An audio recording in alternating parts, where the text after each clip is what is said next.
Hi guys, my name is Wakas Hassan, and in today's video on Ultimate Academy we will be looking at a live demo on how do you take the part 2 of the IELTS speaking to get 9 band in the speaking test. In the part 2 you are given 2 minutes to speak on a topic. And the thing is that for most of you, you think like, oh my god, how will I speak for 2 minutes on a random topic? And the answer is nobody can. Even if you tell me now, okay Wakas, speak on climate change. And for 2 minutes, I'm like, oh my god, how? Okay, what do you say? It's all confusing, right? Nobody can speak on 2 minutes on any topic, but there is a technique to that. The hacks, the strategies that I've developed, and over the last 3 years, more than 2,500 students of mine have used in my online course, Ultimate Guide to Hacking IELTS, for which you can find the description, the link in the description below. But coming back to the video, there is a technique to that. And in this video, I will teach you that technique and take you through to the live demo. Let's get into it. So a quick recap, what we will be doing, we will be answering part 2 question in bullet forms of 30 seconds each. Okay, so 2-minute question? No, it's one question with 4 small questions that we have to answer for 30 seconds each. Then we will be using the simple over complex mindset that we'll have to answer in a very simple, structured manner. Fluency does not mean fast mindset. We will not be speaking very fast. Instead, we'll be speaking by thinking first, and in this case, even planning on the paper. Then we'll be telling the examiner our point of view as if this is something new information for that person. So we will be interested in our story, and hence that person will be someone we want to stay interested in our story. And lastly, we'll use tonality, we'll use body language, and we'll use our enthusiasm and energy. The thing with part 2 is that once you start getting the hang of it, you look forward to it. It's like any other sport that you love playing. That once you're good at it, you don't escape it. Oh my god, today we're going to be playing that sport. No, I don't want to do that. No, it's more like, okay, finally, I've been waiting for this day. Fun story is that on the day of my IELTS speaking, a night before, there was a costume themed birthday party of one of my friends, and we were like all out in any possible way until 4 a.m. and next day 9 a.m. my IELTS speaking exam.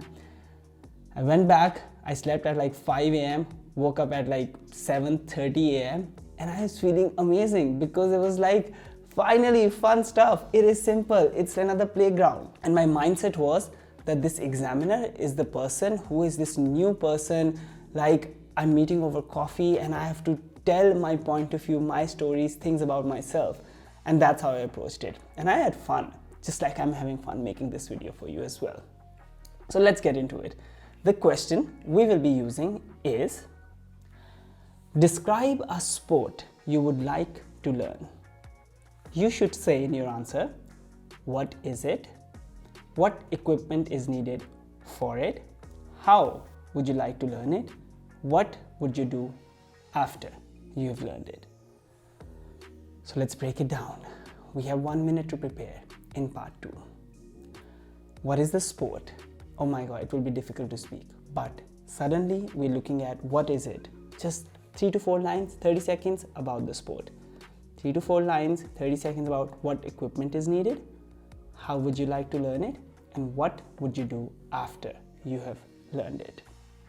So you get pen and paper, you take 1 minute, using all these 4 bullet points that are there, you just write 2 to 3 lines next to each other, which is the sport, what equipment is needed, what would I do to learn it, and what would you do after you have learned it. And then when the examiner says go, you can start now, you'll start speaking in a well, slow, thoughtful, structured manner. A point to be noted here is that if you do not stop in 2 minutes, the examiner will stop you, and that is perfectly fine. Don't think as if you have not really ended your answer well. However, if you do end your answer well, which means you stop anywhere between 1 minute 40 seconds to 1 minute 60 seconds, that gives an even better impression to the examiner, because that shows that you are so well structured in your answer that you know exactly what is your opening, what is your body, and what is your end. So we will always try, that's what I teach my students as well, we always try to end within the 2 minutes by saying, this is why I want to learn this sport, or whatever the conclusion line is for that question. So let's start. I am looking at the question and I am looking at prompt 1, what it is. Okay? And I'm not thinking about the 2 minute. I'm thinking about what it is and 3 to 4 lines about what it is. So here's my answer. The sport I would like to learn is cricket. When I was growing up, everybody in my street used to play cricket, but I never got chance to play cricket because I was more into academics. But now that I am in the working life, I've realized that in the evenings, I have a lot of time that I want to utilize towards some activity. And I would like to spend that time in learning and playing cricket. Very structured 4-line answer. If you see this video again, you'll see that I've said exactly 4 sentences. And by the way, just to give you another inside fact, I don't have the answer written. I only have the question written here because I want to think on the spot using the techniques that I've been teaching you and answer you in a live demo rather than a scripted demo. So I'm thinking on the spot, I'll make mistakes, that's perfectly fine. But I want to show you how to approach it for 8+ band. So very structured in my mind, I was thinking I have to speak on cricket sport for 4 sentences, that's it. Moving on, what equipment is needed for it? Although there are a lot of equipment that is needed for the cricket, such as pads, helmet, gloves, pitch, wickets. But the basic 2 equipment that are needed are simple bat and a ball.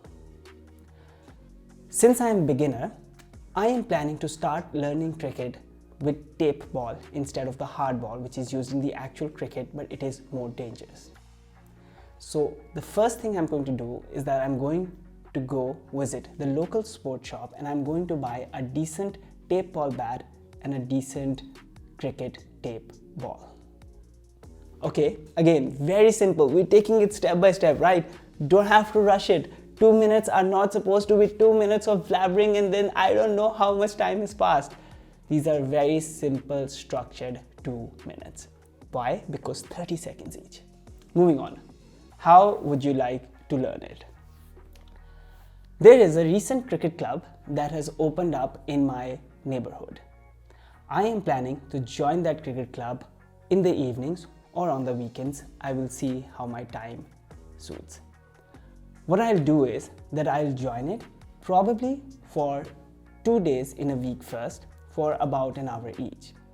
And because I have a natural inclination towards racket sports like table tennis and lawn tennis, I think I will probably be a better batter. So I'm going to start and spend the first 2 to 3 months in learning the batting first.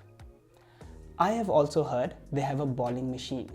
So in case there is no bowler available, I will rent the bowling machine as well. So the bowling machine can keep throwing me the balls while I can keep practicing my batting. Alright, so you're with me here. We are going step by step, very simply, about 30-ish seconds, sometimes 20 seconds, sometimes 40 seconds, but 30-ish seconds answering part 2 question. And the last prompt is, what would you do after you have learned it? As I mentioned in the beginning, that I'm in the work life now, which means that my office also has a cricket league going on. I think after I've learned cricket, I will join the cricket league and I'll play with other offices, teams of other offices. What that will do is that will give me the opportunity to network with my fellow colleagues as well. And since we will be networking over something fun and something adrenaline related, I think we'll develop deeper connections. That will also help me see different opportunities if I want to change my job as well. So I think cricket is the best option for me because it's fun as well as it will help me have career growth. That is why I want to learn cricket. And that's it. You're done.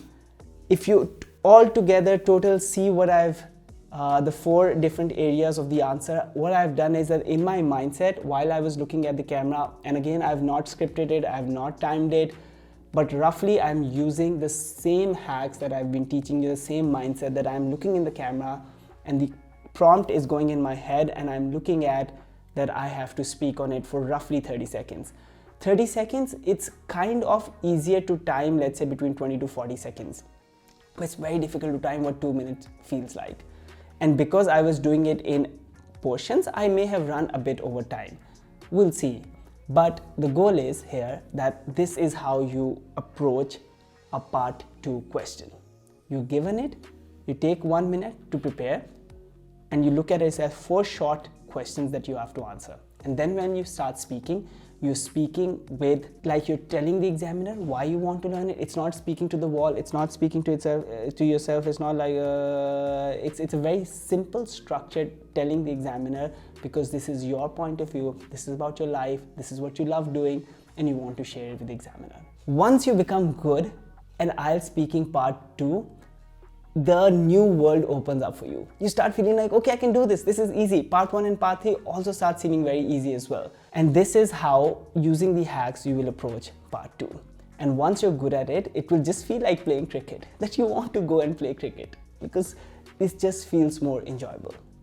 And in this video, we have gone through how to answer the part 2. And in the next video, we're going to look at how to answer part 3.